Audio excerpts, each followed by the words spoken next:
신부님이 씹는 걸 까먹는 치매가 온 거야. 이게 뭐냐면 곡기 끊는 거예요.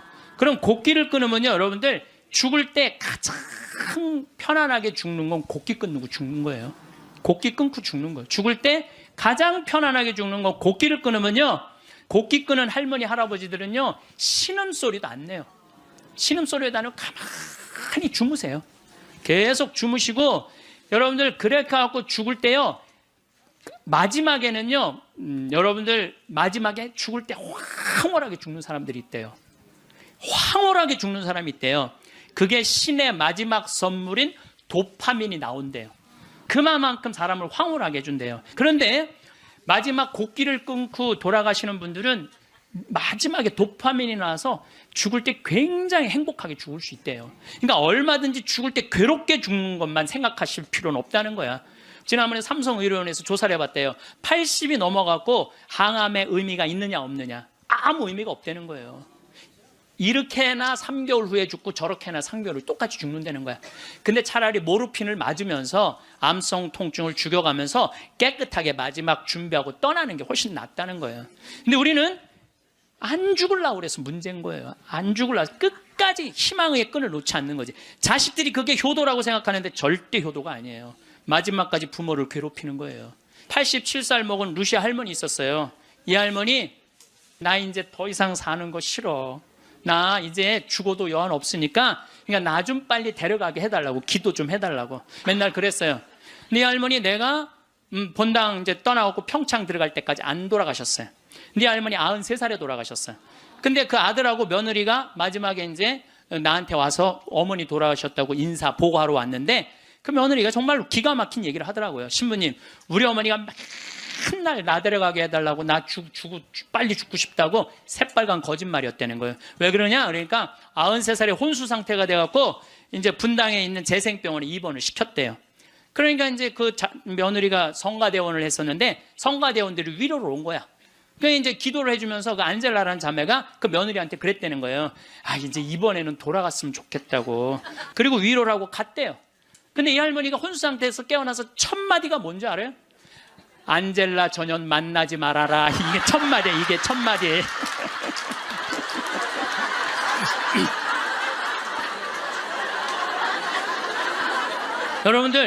여러분, 오늘 영상의 주제는 세상에서 최고로 잘 죽는 방법입니다. 죽을 때 가장 편안하게 죽으려면 어떻게 해야 할까요? 황창현 신부님의 행복 특강, 지금 바로 시작하겠습니다. 오늘도 행복한 하루 보내시길 바랍니다. 영상이 도움이 되신다면 구독과 좋아요, 알림 설정 부탁드립니다. 네, 감사합니다. 시작 기도 바치고 강의 시작하도록 하겠습니다. 성부와 성자와 성령의 이름으로. 아멘. 무엇을 먹을까, 무엇을 마실까 하고 찾지 마라. 염려하지 마라. 이런 것들은 모두 이 세상 다른 민족들이 애써 찾는 것이다. 너희의 아버지께서는 이것들이 너희에게 필요함을 아신다. 오히려 너희는 그분의 나라를 찾아라. 그러면 이것들도 곁들여 받게 될 것이다. 너희는 이 작은 양떼야, 두려워하지 마라. 너희 아버지께서는 그 나라를 너희에게 기꺼이 주시기로 하셨다. 영광이 성부와 성자와 성령께 성부와 성자와 성령의 이름으로. 아멘. 참 예수님. 네. 지난 시간에 끝에 잠깐 말씀드렸지만은 우리 성 필립보 생태마을은 그렇게 한 사제, 원로 사제께서 제가 그 강원도 평창에 가서 땅을 보니까 땅이 너무 아름다워요. 그래서 주머니에 돈은 한 푼도 없고 20년 전에, 그래서 우리 교구의 최고의 원로 신부님, 또 내가 사랑하는 선배 신부님한테 찾아가서, 신부님, 제가 거기 생태마을을 꾸미고 싶은데 저는 주머니에 돈이 한 푼도 없습니다. 저를, 그때 제일 큰 본당에 계셨으니까 저를 도와주시면 감사하겠습니다. 그랬더니 신부님이 한참 저를 쳐다보시더니, 그래, 네가 한다면은 내가 너를 도와줄게. 처음에는 그 건물 골조까지만 당신이 도와주신다 그러더니 3개월 있다가 신부님이 저를 부르시더니 황신부가 지금 그 건물을 지으려고 돈을 모금하다 보면은 황신부 청춘이 다 없어질 수가 있어. 그러니까 내가 완성까지 해줄 테니 황신부는 거기를 아름답게 운영하는 것만 고민하면 좋겠어. 이렇게 선배 신부님이 당신의 모든 걸, 그래서 신부님 돌아가실 때 통장에 내 강론대로 딱 500만 원 남았어요. 진짜로 너무 기적같이 딱 500만 원 남았어, 돌아가실 때. 그래서 그 신부님이 온전히 그 생태마을을 다 꾸미셔서 저한테 선물로 주신 거예요. 그러니까 나는 신부님 너무너무 감사하잖아요. 그래서 마지막에 제가 신부님을 모시고 살았어요. 황토집을 져서 신부님 모시고 살았는데 2012년 5월 17일 저녁 8시 17분에 돌아가셨어요. 근데 신부님이 돌아가시기 전에 몇 번 실수를 하셨어요. 근데 저는 신부님이 이 다리가 이제 불편하니까 제가 마지막에 돌아가는 장면을 다 지켜본 거예요. 다리가 불편하니까 신부님이 거동하는 걸 너무너무 싫어하는 거예요. 그래도 제가 신부님 어떻게 했느냐면, 신부님 움직여야 된다고, 움직이자고. 그래갖고 어떻게 했느냐면은, 나하고 오늘도 부관장 신부가 왔는데, 우리는 매년 부관장 신부가 오잖아요. 나하고 부관장 신부가 양쪽에 신부님 팔을 껴. 그리고 거의 들다시피 해갖고 외식을 나가는 거예요. 들다시피. 그럼 신부님이 앉지도 못하면은 양쪽에서 팔을 끼고 들어서 앉혀요. 그러면은 반쯤 누워서 드시죠. 반쯤 누워서 드시는데도 계속 끝까지. 근데 신부님이 마지막에 87살이 되고 마지막 이가 다 다르니까 어떻게 해결을 해드릴 수가 없더라고요. 그러니까 이제 잇몸까지 이제 달아서 이제 없어지는 거죠. 그래 당신이 몇 번 실수를 하셨어요. 실수를 하셨는데 87살이면 실수해도 그거 험은 아니죠. 근데 그걸 혼자 못 견디더라고요. 그걸 혼자 처리하려고 화장실에서 2시간, 3시간을 그걸 혼자 닦아내고 쓸어낸다고. 그래서 그걸 지켜보니까 안 되겠어. 신부님 병원에 모셔야 되겠다. 이제는 병원에 모실 때가 됐다. 그래갖고 이제 빈센트 병원에 신부님을 모셨죠. 근데 신부님을 모셨는데 나는 이번에 처음 알았어요. 신부님이 씹는 걸 까먹는 치매가 온 거야. 치매가 와도요, 밥을 떠넣어드려도 씹지를 않는 거야. 이게 뭐냐면 곡기 끊는 거예요. 그럼 곡기를 끊으면요, 여러분들 죽을 때 가장 편안하게 죽는 건 곡기 끊고 죽는 거예요. 곡기 끊고 죽는 거예요. 죽을 때 가장 편안하게 죽는 건 곡기를 끊으면요, 내가 이제 마지막 병자성사를 다녀보면은요, 곡기 끊은 할머니 할아버지들은요 신음소리도 안 내요. 신음소리도 안 내고 가만히 주무세요. 계속 주무시고, 여러분들 그렇게 갖고 죽을 때요, 마지막에는요, 여러분들 마지막에 죽을 때 황홀하게 죽는 사람들이 있대요. 황홀하게 죽는 사람이 있대요. 그게 신의 마지막 선물인 도파민이 나온대요. 내가 옛날에 강의할 때 그런 얘기 했어요. 사랑할 때 뭐가 나온다고? 도파민이 나온다고 그러니까 바람 많이 피는 사람들이 도파민 많이 나오는 사람들이 바람 많이 피는 거야. 몸에 60이 넘어도 바람 피는 사람들 있죠? 그런 사람들 조사를 해보면 몸에 도파민 막 나오는 거예요. 새로운 여자 찾아다니는 남자들 보면 도파민이 많은 거야. 그만큼 사람을 황홀하게 해준대요. 이게 신이 내린 마지막 선물이래. 그런데 마지막 곡기를 끊고 돌아가시는 분들은 마지막에 도파민이 나와서 죽을 때 굉장히 행복하게 죽을 수 있대요. 그러니까 얼마든지 죽을 때 괴롭게 죽는 것만 생각하실 필요는 없다는 거야. 곡기를 그냥 씹는 걸까? 그래서 이제 물리치료사가 와갖고 계속 씹는 법을 가르쳐 주더라고요. 그래서 우리 신부님 이제 도저히 안 되겠다고 씹는 걸 까먹는 치매가 와서 그 다음 조치를 취해야 되겠다는 거야. 그럼 그 다음 조치를 뭐냐니까 목에 구멍을 뚫는 거라는, 목에 구멍을. 영국 이코노미스트지에서, 발음이 잘 안 나오네. 이코노미스트지에서 죽음의 질을 조사했는데 우리나라가 꼴찌예요. 한국인이 가장 준비 없이 혼란스럽고 많은 고통을 받고 가장 많은 비용을 쓰면서 가장 불행하게 죽어간대요. 한국 사람들이. 이게 딱 맞는 얘기야. 제가 지금 장장 9시간에 걸쳐서 죽음에 대한 얘기를 하죠. 근데 왜 우리는 죽음의 준비가 없이 혼란스러우냐? 끝까지 안 죽으려고 그래. 끝까지. 죽음 이후의 세계를 바라지 않기 때문에. 우리나라는 여러분들 터키 사람들은 천당 간다고 믿는 비율이 95%라고 제가 얘기했잖아요. 근데 우리나라 사람은 천당 간다고 믿는 비율이 49%밖에 안 되는 거예요. 그러니까 어떻게 해서든지 수단과 방법을 가리지 않고 끝까지 살려고 노력을 하는 거야. 그러니까 죽을 때 준비가 없는 거예요. 죽음을 받아들이지 않은 거야. 혼란스러운 거야. 내가 천국에 갈지 지옥에 갈지 이게 확신이 없으니까 혼란스럽고, 가장 많은 고통을 받아요. 끝까지 약을 투여하니까 고통을 겪는 거예요. 고통을 많이 받고 가장 많은 비용을 써. 이 서양 사람들, 영국 사람들 보면은요, 죽을 때가 되면은요, 받아들이는, 요즘 그런 문화가 그래서 참 안타까운 거는 미국의 대학은 죽음이라는 과목을 강의를 해요. 대학에서. 아예 죽음이라는 것을. 여러분들, 우리가 인생의 가장 큰 숙제 중에 하나가 뭘까요?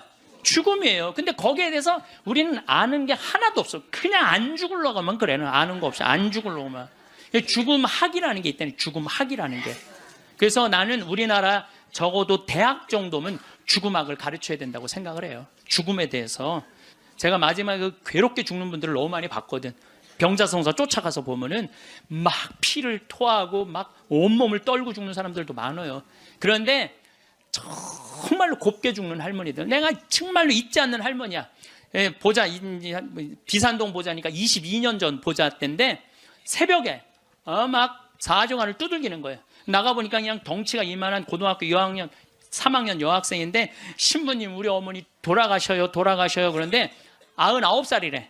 그래갖고 새벽에 쫓아갔죠. 쫓아갔는데 내가 가니까 할머니 참 곱더라고요. 그런데 내가 병자성사라는데 아들이 어머니 신부님 오셨어요. 그러니까 나하고 눈을 마주치더니 내가 병자성사 전례를 하는데 내 손 따뜻하더라고. 손이 내 손을 잡고 전례가 마지막 우리 주 그리스도를 통하여 비나이다 하는데 딱 돌아가시더라고요. 아주 그 할머니는 내 생각에는 그냥 직천당 간 거야. 자, 여러분들, 이제 내가 죽을 때 암이 걸렸어. 그럼요, 제일 좋은 건요, 호스피스 병동에 들어가는 거예요. 근데 호스피스 병동은 언제 안 받아주냐면 막 죽기 전에, 일보 직전에 안 받아줘요. 언제 받아주냐면 정신이 온전할 때, 거동이 가능할 때. 그 호스피스 병동에 들어가면은요, 모르핀이 한 대 200원이에요. 마약이 한 대 200원이에요. 그거 마약이요, 원도 한도 없이 놔줘요. 마지막에 호스피스 병동에서는. 그러니까 마지막까지 생각만 바꾸면 마지막까지 원도 한도 없이 마약 맞고 죽을 수 있어. 그래서 이걸 뭐라고 그러냐면은 암성 통증이 없게 해준다는 거예요. 암성 통증이. 근데 여러분들, 엄청난 차이가 있어요. 끝까지 살라고 항암제 하잖아요. 그럼 마지막까지 고통스럽게 살다가 죽는 거야. 근데 내가 80이 넘으면, 여러분들 지난번에 삼성의료원에서 조사를 해봤대요. 80이 넘어갖고 항암의 의미가 있느냐 없느냐, 아무 의미가 없다는 거예요. 이렇게나 3개월 후에 죽고 저렇게나 3개월 후에 똑같이 죽는다는 거야. 근데 차라리 모르핀을 맞으면서 암성 통증을 죽여가면서 깨끗하게 마지막 준비하고 떠나는 게 훨씬 낫다는 거예요. 근데 우리는 안 죽으려고 그래서 문제인 거예요. 안 죽으려고 끝까지 희망의 끈을 놓지 않는 거지. 자식들이 그게 효도라고 생각하는데 절대 효도가 아니에요. 마지막까지 부모를 괴롭히는 거예요. 그래서 여러분들도 때가 되면은 그냥 호스피스 병동에 들어가서 마약 원도 한도 없이 맞고 죽으셔요. 죽을 때. 어쨌든 이제 신부님이 87세인데 곡기를 끊고 목에 구멍을 뚫고 참 힘든 시간을 보냈어요. 2월 2일 날 입원했으니까 5월 17일 날 돌아가셨거든요. 그런데 여러분들, 3개월 고생하고 죽는 거는요, 가장 행복하게 죽는 거예요. 죽을 때 3개월 정도 고생을 하면은요, 내가 자식 아니야, 우리 신부님한테. 자식인 내가 마저 못한 효도하고, 찾아볼 거 찾아보고, 주위에 만날 사람 다 만나고, 3개월 지나면서부터 지겨워요. 그러니까 3개월만 고생하고 죽는 게 제일 좋은 거예요. 진짜 좋은 건 지쳐서 죽는 거고, 그냥. 그래도 떠나는 게 너무 갑작스럽게 떠나면 자식들이 섭섭하잖아요. 그러니까 3개월 정도 고생하다 죽는다. 근데 우리 신부님은 정확하게 3개월 보름 병원에서 고생을 하셨죠. 이제 월요일 날에 이제 돌아가실 것 같아갖고, 이제 주교님 두 분 다 오시고, 마지막에 이제 인사해야 되니까, 교구청 신부들 다 오고, 또 아들 신부들, 인연 있던 신부들 다 오고, 또 신부님 평생 따르고 존경했던 교우들 다 오고, 그러고 다 왔는데 이제 돌아가실 것 같아갖고, 병원에서도 이제 곧 돌아가실 거라고 그러는데 다 오고 다 갔는데 밤 12시가 됐는데도 안 돌아가시는 거야. 다 준비하고 이제 떠나보낼 준비 다 했는데 새벽 2시가 돼도 안 돌아가시는 거예요. 나는 당장 내일부터 또 피정 강의해야 되는데 그래서 내가 신부님한테 그랬어요. 이제 이렇게 계속 잠만 주무시니까 신부님 내가 옆에 지키고 있으면 좋겠는데 아무래도 신부님 안 돌아가실 것 같으니까 나 피정 강의하고 또 올 테니까 그때까지 살아 있으라고. 그리고 나는 이제 강원도 평창에 가서 피정을 계속 했는데 목요일 날 그날은 느낌이 이상하더라고요. 오늘 돌아가실 것 같다. 전화를 계속 해보니까 계속 혼수 상태라고 그러고. 그래서 목요일 날은 강의 2시에 마치고 부관장 신부님한테 야 네가 나머지 다 해라. 나 아무래도 오늘 신부님 돌아갈 것 같다. 그래갖고 이제 부지런히 이제 수원 빈센트 평창에서 빈센트에 또 와갖고 이제 신부님 옆에 이제 한 저녁 7시 됐는데 와서 보니까 멀쩡하게 계신 거예요. 안 돌아가시고. 1시간을 지키고 있는데도 계속 그냥 멀쩡하게 있는 거예요. 그래서 내가 이제 신부님한테 얘기했죠. 신부님 이제 좀 돌아가셔라. 아니 내가 장어를 많이 사줘서 안 죽는 거냐. 신부님이 돌아가셔야지 신부님도 편안하고 나도 편안할 거 아니냐. 이제 그냥 신부님 평생 사죄로 60년 동안 살으셨으니까 하느님이 신부님 자리 잘 만들어 놨을 거니까 돌아가셔라. 근데 뭐 3일 동안 혼수 상태에 있던 분이 내가 그 말을 했는데 눈을 딱 뜨는 거예요. 내가 얼마나 깜짝 놀랐는지 몰라. 이분이 워낙 무서운 분이거든요. 눈을 뜨는데 깜짝 놀랐어요. 그랬더니 그 평생 로사하고 가브리엘 신부님 모시던 부부가 그러는 거예요. 아유 우리 김 신부님이 황 신부님을 사랑하긴 사랑했나 보다고 저렇게 눈뜨라고 사람들이 수도 없이 와서 얘기했는데도 눈 안 뜨더니 저거 보라고 황 신부님 얘기하니까 저 눈 뜨는 거 보라고. 그래서 내가 신부님한테 그래서 신부님 나는 신부님 때문에 평생 행복했다. 정말 신학생 때부터 참 아껴주셨거든요. 보자 때도 그랬고 또 내가 새로 막 성당 이제 본당 신부 돼갖고 막 혈기왕성할 때 성당 분가하려고 땅이 나왔는데 그 땅 돈이 2억이나 됐어. 20년 전에. 그런데 2억이 있어야지 그 땅을 딱 잡는데 지금 그 땅이 아주 아파트 한가운데 금싸라기 땅이 됐어요. 나야 뭐 기댈 신부님 그분밖에 없고 신부님 저 돈 좀 2억 꿔주세요. 그분이요 단 1초도 안 걸리고 내려와. 이마만큼 아끼고 사랑해 주셔서 나한테 얼마나 고마운 분이에요. 평생. 그래서 내가 신부님한테 신부님 내 평생 내 바람막이고 내 의지가 됐는데 너무너무 고맙다고. 그리고 신부님 오늘 내가 다 오라고 그랬거든. 신부님 친한 그 사랑했던 분들 교우들 다 저 눈 좀 마주치라고 다. 그랬더니 내가 시키는 대로 눈을 다 마주치더라고요. 그럼 마지막에 이제 내가 손을 꼭 잡고 신부님 너무너무 고마웠다고. 근데 신부님이 내 손을 꼭 잡더니 눈을 그대로 숨을 거두시더라고요. 네, 그래서 아니 나는 우리 신부님처럼만 죽을 때 죽는다면 원도 한도 없겠어요. 원도 한도 없. 그래서 이제 의사가 와갖고 사망 선언을 하더라고요. 그래서 이제 신부님 떠나 보냈어요. 근데 신부님이 그게 문제가 아니야. 신부님하고 평상시에 뭐가 제일 신부님하고 싸웠느냐면 이놈의 영정사진 때문에 제일 싸웠어요. 영정. 나는 신부님이 50살 때 빵똥 모자를 쓰고 곰방대를 탁 물고 흑백 사진인데 너무 멋있더라고요. 신부님 나 이걸로 영정사진 할 거다. 그랬더니 신부님 싫다는 거예요. 왜 싫으냐 그랬더니 신부님이 하시는 말씀이 무슨 신부가 담배 피는 걸 영정사진으로 하느냐고. 담배 피는 걸. 자기 로망 칼라 찬 걸로 하고 싶다는 거. 로망 칼라 찬 걸로. 그래서 60대로 할 거냐 70대로 할 거냐 80대로 할 거냐 그거 갖고 맨날 싸웠어요. 이걸로 할 거냐 저걸로 할 거냐. 그래서 우리 로사하고 가브리엘 형제자매하고 우리 센시하고 신부님 고를 자격이 없다고. 우리가 그냥 신부님 돌아가시면 우리가 얹어놓으면 그걸로 끝이라고. 예?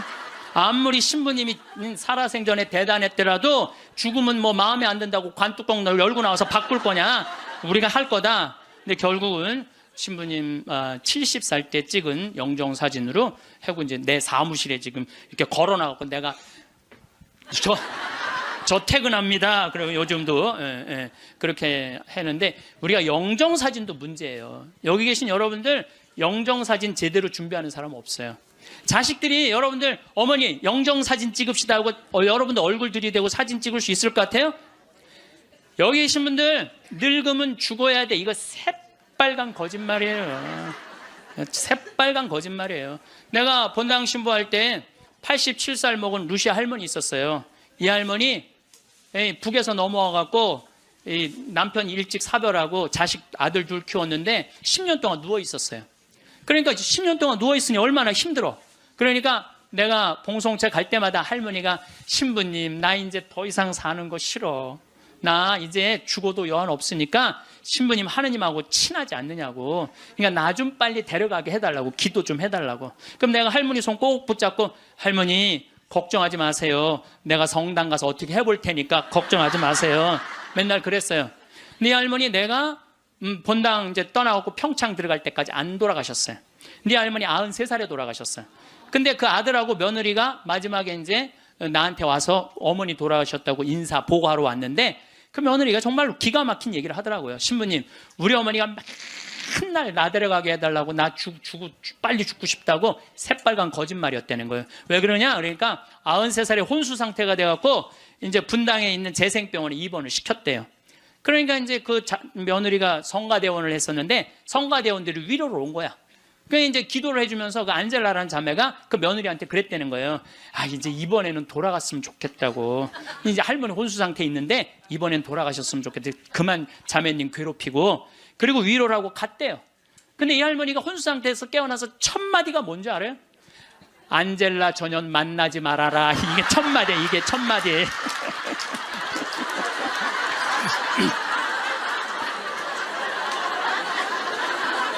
여러분들 죽음이 가까울수록 삶에 대한 애착은 더 강한 거예요. 죽음이 가까울수록 삶에 대한 애착은 더 강한 거예요. 그러니까 어머니 사진 찍읍시다, 영정 사진 찍읍시다. 자식들이 못 들이대요. 또 여러분들 그 수상한 그녀라는 거 봤어요? 할머니가 마지막에 예쁠 때 영정 사진 찍는다고 그러잖아요. 예. 본인들도 영정 사진 안 찍어요. 찍으면 죽어야 되는 줄 알고. 그렇게 죽기 싫어하는데 영정 사진 찍어. 그러니까 이제 마지막에 언제 찍느냐면 막 숨 넘어가기 일보 직전에 엄마 영정사진 하나를 준비 못 해놓은 거야. 이걸 찍는 거야, 이걸.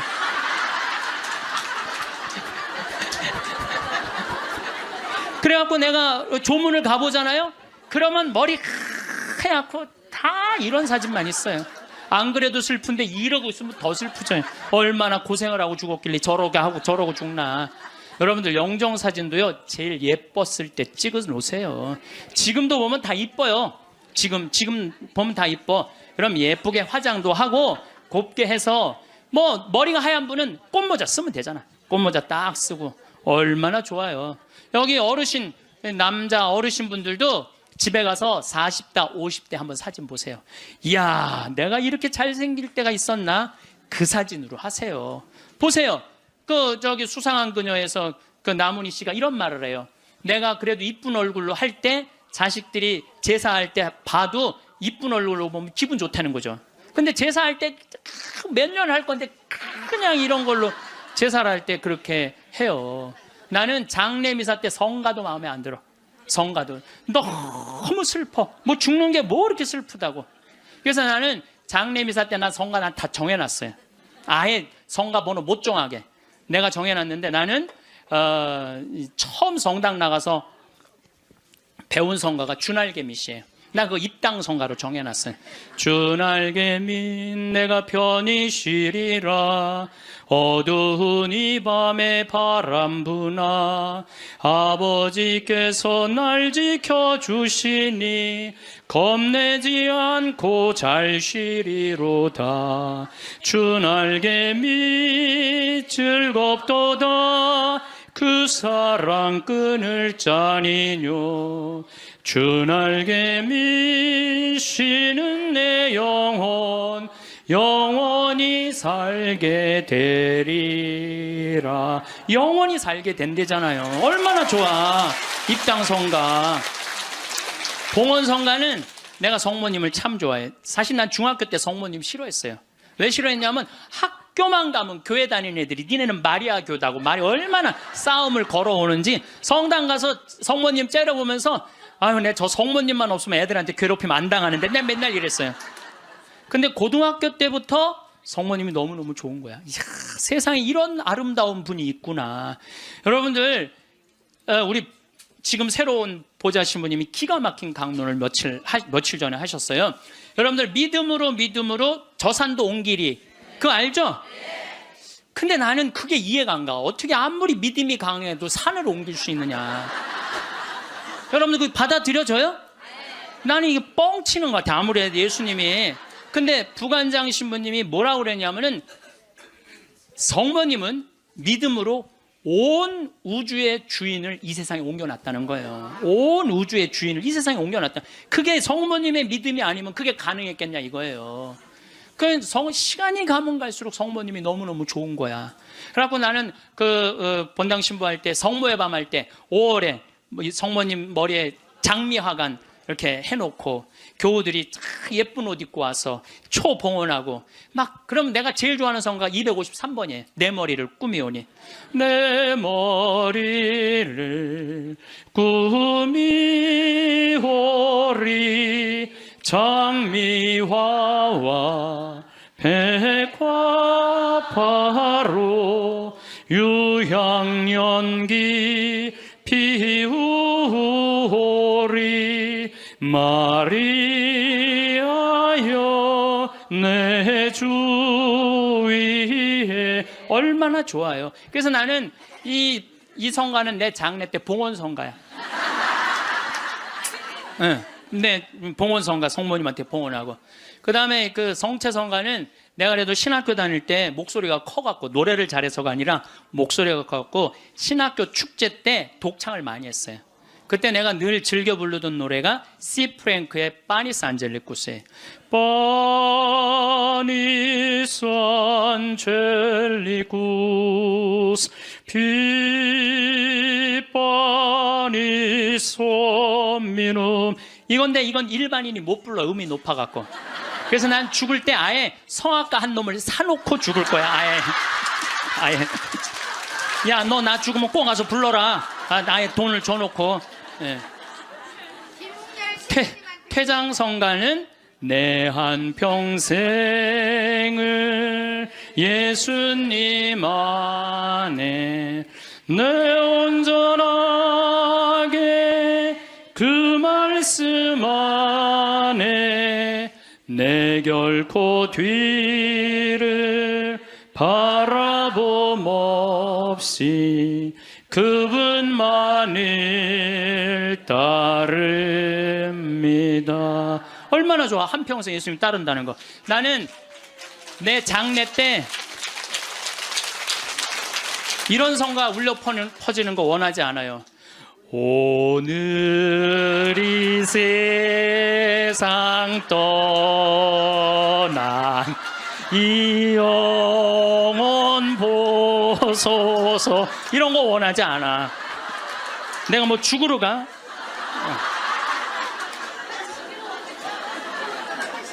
여러분들 우리가요 이 죽을 때도 좀 멋있게 죽자 이거예요. 멋있게. 그래서 죽음을 피하지만 말고 죽음을 준비해 놓고 죽잖아요. 그리고 장례 때 장례 예물 하나 준비해 놓지 않고 죽지 말라는 거예요. 예? 그냥 신부님한테 찾아가고 미리 죽을 때 한 1년 전에 알잖아요. 내가 견딜 거다 못 견딜 거다. 끝까지 살지 않을 거 아니에요. 그럼 100만 원이든 200만 원이든 예물 갖다 주면서 신부님 나는 내 저기 장례 때 꽃 예쁜 걸로 해달라고 그러고 성가대 이 성가 해달라고 번호도 좀 갖다 주고 예물도 좀 드리고 좀 그리고 좀 멋있게 죽으세요. 그게 죽음을 준비하는 거야. 내가 12년 전에 그 김마리아 할머니라고 있었어요. 폐암으로 86세에 돌아가셨는데 병자성사를 청하더라고요. 가보니까 할머니가 그러는 거예요. 신부님 머리맡에 저 봉투 좀 꺼내보라는 거예요. 꺼내보니까 4천만 원이 들어있어요. 할머니 이게 뭐냐고 그러니까 신부님 내가 평생을 살면서 40의 과부가 되었고 자식을 6을 키웠대요. 그야말로 뼈가 빠지게 살았대요. 뼈가 빠지게. 근데 신부님이 본당 신부님으로 딱 오시더니 누가 고생만 하다 죽으라고 그랬느냐고. 예수님이 그런 적 한 번도 없다고. 예수님은 맨날 먹고 마시고 노는 게 일이었다고. 성서에 그 말이 나와요. 저 사람은 맨날 먹고 마시고 논다. 이게 성서에 나온다니까요. 아시죠? 네, 그게 일이었던 분이야. 근데 우리는 왜 뼈가 빠지게 고생만 해야 돼? 우리도 예수님 닮으려면 먹고 마시고 놀아야지. 그래갖고 내가 성당 본당 신부할 때 할머니 할아버지들한테 그랬어요. 할머니 할아버지들 우리 제주도 여행 가자. 자기 돈으로 돼갖고 여행을 안 가면 누가 돼서 가야 돼? 자식들이 돼야 되잖아요. 근데 누가 늙은 엄마 데리고 제주도 여행을 가요? 신혼여행이나 가지. 그래갖고 돈 걱정하지 말아라. 여기 헌금봉투에 돈 많다. 이걸 가지고 가자. 그래갖고 성당 예산으로 할머니 할아버지 200명 데리고 제주도를 4박 5일 갔었어요. 그런데 딱 비행기를 탔는데 그 기장님이 딱 능평성당 노인대학 대건 노인대학 할머니 할아버지들 환영합니다. 즐거운 여행 되십시오. 할머니들이 깜짝 놀라는 이게 뭔 소린가. 평생 그런 대우를 받아봐요. 비행기 기장님이 여행 잘하시라고 그러니. 그리고 이제 마라도를 가는데 그날따라 날치가 날아가는데 막 30m씩 날치가 날아가는데 막 기가 막힌 거예요. 그러니 이 할머니들이 신부님이 손잡고 회 먹으러 가지, 배 타러 가지, 얼마나 신나요.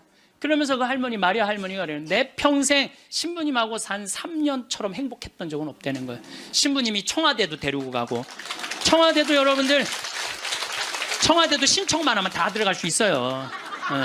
청와대도 신청만 하면 다 들어가. 그 다음에 강원도 생태마을은 내가 그 주인이니까 맨날 3박 4일씩 할머니들 데려와서 놀고 래프팅 태워주고. 그러니까 자기는 그 3년 동안 사는 게 인생에 그렇게 행복했을 적이 없었다는 거야. 정말 성당 가는 게 소풍 가는 기분이었대, 매일매일. 근데 신부님 말대로 내가 할머니가 돈이 많았는데 쓸 줄을 몰랐던 거야. 돈이 많았는데 이 2천만 원은 어려운 이웃한테 도와주면 좋겠다. 그래서 내가 그 영월에 도와주는 저기 보육시설이 있어요. 거기 갖다 주고, 신부님 2천만 원은 신부님 미사 드릴 때 성작은 꼭 내가 봉헌한 걸로 하고 싶다는 거야. 새로 성당이 신설 성당이니까 참 할머니가 똑똑하기도 해요. 그래갖고 이제 그걸 이제 해갖고 이제 성작하고 성합하고 해서 아주 좋은 걸로 했죠. 이 1,000만 원은 뭐냐 그러니까 신부님 이거는 자기 미사 예물이라는, 나 죽으면은 나를 위해서 미사 드려달라는 거야. 내가 그 할머니 1년에 300번 거의 미사 드려줬어요. 거의 한 5년 동안에 매일 그렇게 드려줬고, 요즘도 1년에 30번 해요. 여러분들 자식이 여러분들 1년에 여러분들 위해서 30번 위령 미사 낼 것 같아요? 그러니까 나한테 갖고 오라고.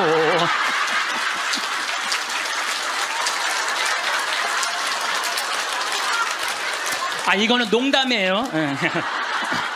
이거는 농담이고 본당 신부님한테 갖다 드리세요. 본당 신부님한테. 그래서 뭔가 자기 죽음을 준비할 줄 알아야 돼. 나는 어떻게 살 것이고 어떻게 죽을 것인가, 내 영정 사진은 어떻게 해놓고 이렇게 준비를 하나하나 해두시면서 삶을 이렇게 멋있게, 아까 이혜인 수녀님처럼 이렇게 빨랫줄에 늘어놓고 내 삶이 이렇게 노을에 물들듯이 이렇게 바라볼 수 있는 그런 분들이 저는 됐으면 좋겠어요. 여러분들, 내가 2017년 9월 30일부터 10월 9일까지 추석이 끼어갖고 황금 연휴야. 여러분들은 뭐 황금 연휴하고 아무 상관없는 분들이지만은 계속 황금 연휴잖아, 지금. 계속. 앞으로 50년 동안 황금 연휴. 근데 어쨌든 우리 생태마을에 매년 이제 정월만 되면 나한테 와갖고 세배를 하는 아이들이 있어요. 내가 얘네들을 언제부터 봤냐? 중학교 3학년 때부터 봤던 애들이야. 그래갖고 저기 다시 또 본당 신부로 가갖고 혼배해주고, 걔네들 난 애들 유아세례 주고 뭐 다 그랬던 애들인데 아버지 같은가 봐. 근데 사실은 1월 1일에 오면은 나는 1년 동안 에너지를 다 쏟아 넣어갖고 12월 한 25일부터 한 1월 5일까지는 아무도 안 봐요. 내 방에만 있죠. 그냥 혼자 있는 게 너무너무 좋으니까. 그래서 와도 잘 안 놀아줘요. 안 놀아주는데도 20년 동안 변함없이 오는 거야. 마음이 짠하더라고요. 그래서 작년에도 올해도 또 왔고, 작년에 왔길래 얘들아, 내가 너희들하고 못 놀아줘서 미안해. 너무 내가 지치고 힘들 때 니네들이 와서 못 놀아줘서 미안한데, 대신 2017년 9월 30일부터 10월 9일까지 지금 다 직장 다니니까 황금 연휴야. 내가 그때 너희들이랑 동유럽 여행을 갈게. 그랬더니 얘네들이 너무 신난다는 거야. 그래갖고 얘네들이 벌써 개모임을 시작을 한 거야. 근데 여러분들, 사람이라는 게요, 계획이 있잖아요. 삶이 지겹지가 않아요. 내가 1년 후에 무슨 일을 하고 3년 후에 무슨 일을 할 거라는 계획이 있잖아요. 삶이 지겹지가 않아요. 벌써 이제 1년을 모았대. 자기네들이 무슨 카톡 방도 만들어 놨대. 그래갖고 맨날 그거 뭐 크로아티아를 갈 거냐, 무슨 폴란드를 갈 거냐, 자기 모여서 얘기하는 것만 해도 즐거운 거예요. 모여서 얘기하는 것만 해도. 그래서 여러분들도 계획을 세우세요. 얘네들이 뭐 한 달에 한 20만 원씩 모은대요. 그러면 충분히 갔다 오거든요. 아니 뭐 무슨 사치를 하라고 그래? 낭비를 하라고 그래? 지금 2년 전부터 모아갖고 한 5년 모아갖고 가는 건데 자기네들이 너무너무 행복하대요. 그래갖고 거기 벌써 뭐 20명이나 모였대. 한 10명 데리고 가려고 그랬더니 우리 직원들도 자기네들도 간다는 거야. 네. 저는 여러분들 제가 요즘 아프리카 봉사를 참 많이 하잖아요. 난 우리 직원들한테 이번 연말에 직원들 회의를 하는데 직원들한테 너무너무 고마운 게 얘네들 분유를 대주는 그 기관에서 작년 말로 분유를 끊었대요. 수녀님이 걱정을 하더라고. 그래서 내가 우리 직원들한테 넌지시 얘기했어요. 야, 거기 분유 우리 잠비아 우리 생태마을 직원들이 모아서 보내주면 안 될까? 그랬더니 직원들이 막 회의를 하더니 30명 직원들이 하겠다고. 보니까 1년 내내 분유를 대줄 수 있겠더라. 우리 직원들이 이렇게 내는 걸 보니까. 우리 또 보좌 신부님은 11조를 또 한대요. 신부된 지 1년밖에 안 된 신부인데 자기는 꼭 11조를 하나님한테 봉헌한대요. 전 신부는 안 그래도 되는데 굳이. 그럼 보좌 신부가 이제 한 달에 이제 10만 원씩 내놓을 것 같아 보니까. 그러니까 뭐 합치면은 걔네들 뭐 분유 충분하게 먹을 수 있을 것 같아. 그래서 여러분들도 아프리카 가는 거를 멀게 생각하지 마세요. 아프리카 여러분들 얼마면 가느냐? 비행기가 한 230만 원이야. 그리고 여러분들 한 달에 30만 원이면 여러분들 먹는 거 충분히 떨어져요. 30만 원만. 그럼 230만 원에 30만 원이면 360만 원 아니에요. 그렇죠? 600만 원. 그리고 400만 원은 거기다 주고 1000만 원만 있어도 아프리카 1년 갔다 올 수 있어요. 거기 가면 여러분들 할 일 너무너무 많아요. 지금 옥수수가 막 자란대. 풀도 뽑고 또 애들도 씻겨주고 병원 청소도 해주고 또 내가 이제 이번 여름에 대학생 40명을 데리고 아프리카에 갈 거예요. 여러분들 자녀들 또 이 방송을 보는 분들 중에서 원한다면 아프리카 우리 생태마을로 자원해 주세요. 그리고 이번에는 가갖고 우리 문화교류도 할 거야. 또 안과 선생님 많이 필요해요. 안과 선생님들도 있으면 자원을 해주면은 여러분들 가갖고 1년 아프리카, 여러분들 생각 60살 되면요. 제가 얘기했잖아요. 이 0.7년 곱하면 6, 7이 42야. 42살이야. 42살에 한국에서 그냥 1년 1,000만 원 써요. 1년 1,000만 원 쓰신다니까. 그러니까 그거 가지고 내 생각에는 아프리카 가서 1년 동안 봉사활동 하고 오잖아요. 여러분들 삶이 달라져요. 완전히 달라진다는 내가 확신합니다. 남을 위해서 한번 인생을 살아보잖아요. 남을 위해서 사는 것처럼 의미가 있는 게, 내가 그 치과 의사 선생님들이 사실은 일주일을 비우면은요, 치과는 돈이 얼마야. 근데 첫 해는 2분을 데리고 갔는데 조금 좀 미안하더라고요. 근데 둘째 데리고 갔는데 자기네들이 너무 행복해 하는 거야. 근데 지난 월요일 날 그 선생님들 모였는데 더 많이 끌어모아갖고 간다는 거예요. 막 가슴이 설렌다는 거예요. 자기네들 한 달에 한 주면 2천만 원, 3천만 원 돈을 못 버는 건데 막 설렌다는 거예요. 남을 도와주고 어려운 사람을 위해서 자기가 무언가 할 수 있다는 건요, 인생이 즐거운 거예요. 여러분들 이 세상 살면서 나만을 위해서 살다 가면 그 얼마나 어리석은 일이에요. 이웃을 위해서도 좀 살고, 그런 설계를 한번 해보라는 거예요. 나도 한번 아프리카 한 1년 가갖고 봉사활동 한번 해봐야 되겠다. 그런, 우리가 한국에서 욕심 부리면서 지지고 볶고하지 말고 맨날 싸우고 죽이는 것만 보고 그러지 말고, 예? 좀 그 아름다운 데 가갖고 수녀님들하고 같이 기도도 좀 하고, 그 아프리카 수사님 수녀님들 많으시거든요. 그 수녀님들하고 얘기도 좀 하고, 영어 안 돼도 다 통해요. 걱정하지 마세요. 말 안 해도 다 통하니까 걱정하지 마시고, 내가 한번 그런 도전을 해보면은요, 사는 게 즐거울 거야. 근데 그냥 오늘이 저날이고 저날이 이날이고 이런 사람들은요, 사는 게 너무너무 재미없어요. 자, 마지막 기도 바치겠습니다. 성부와 성자와 성령의 이름으로. 아멘. 예수님께서 그들에게 말씀하셨다. 내가 진실로 너희에게 말한다. 누구든지 하느님의 나라 때문에 집이나 아내, 형제나 부모나 자녀를 버린 사람은 현세에서 여러 곱절로 대받을 것이고 내세에서는 영원한 생명을 받을 것이다.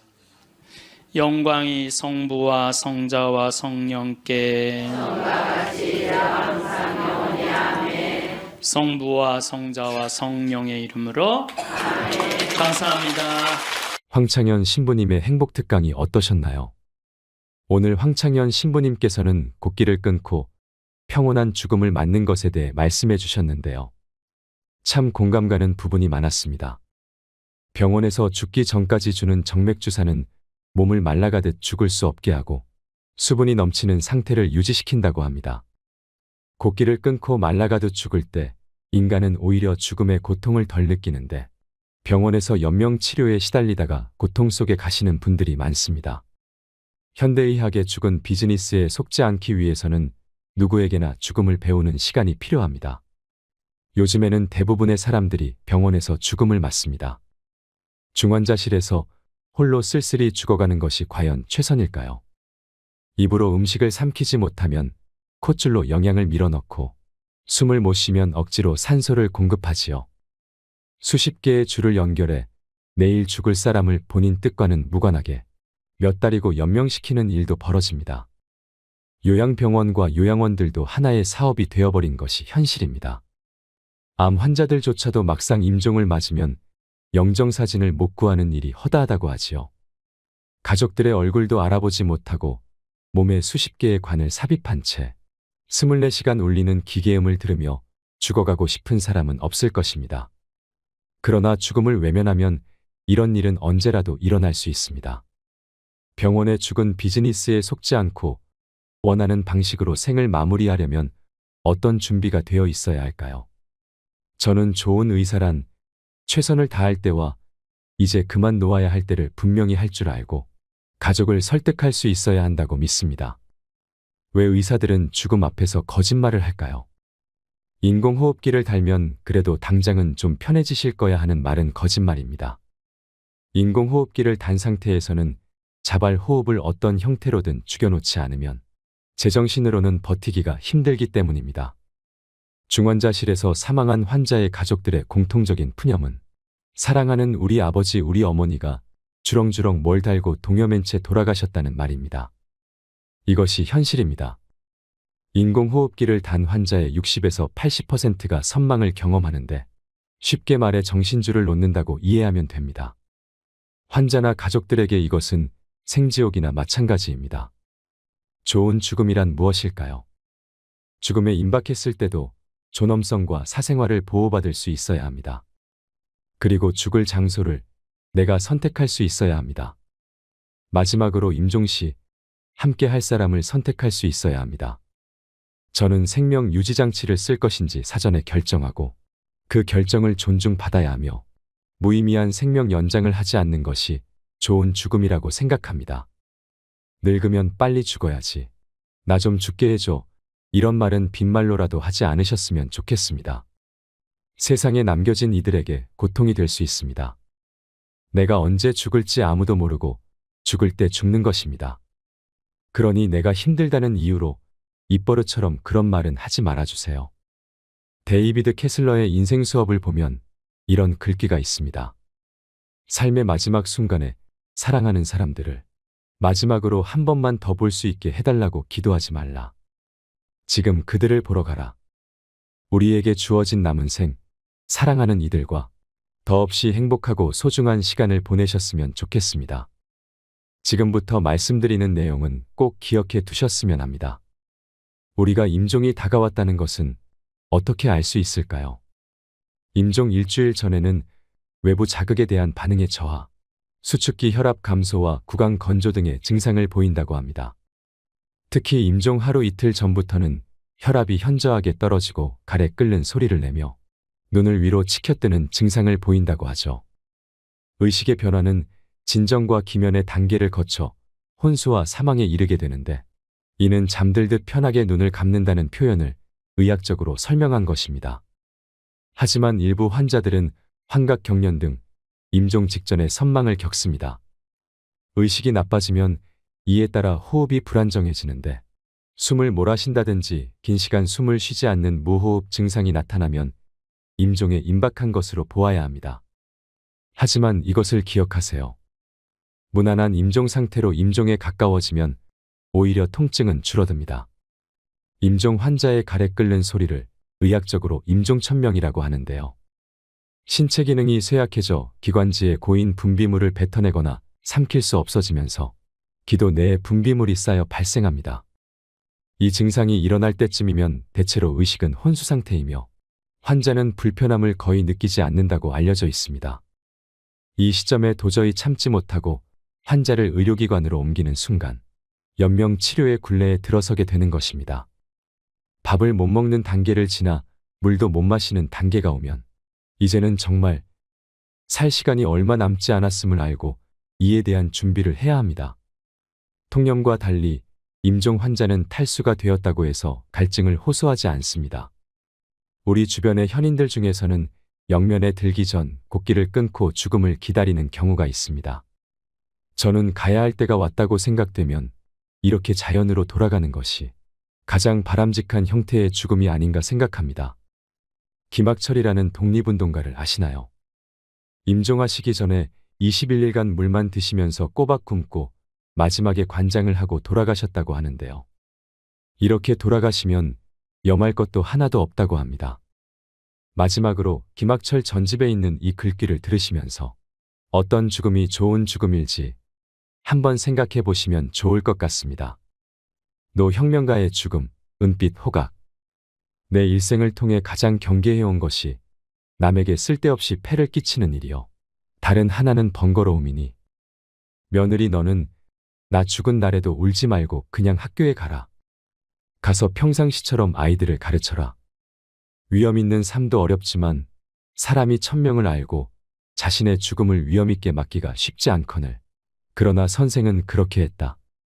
더는 목숨에 연연하지 않겠다며 일체의 병원 치료와 주사를 거부하고 꼬박 20하루를 굶은 뒤 소년처럼 머리는 면도로 깨끗이 밀고 간호사를 불러 관장하고 중산복으로 갈아입은 다음 남들이 다 잠자는 새벽 2시 반에 조용히 식구들을 깨워 병원으로 갔다.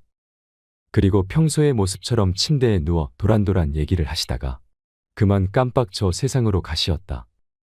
입가엔 행복했던 날, 손녀와 함께 짓던 미소 자국이 역력했으며 눈가에선 마지막 매섭고 밝은 빛이 빛났다.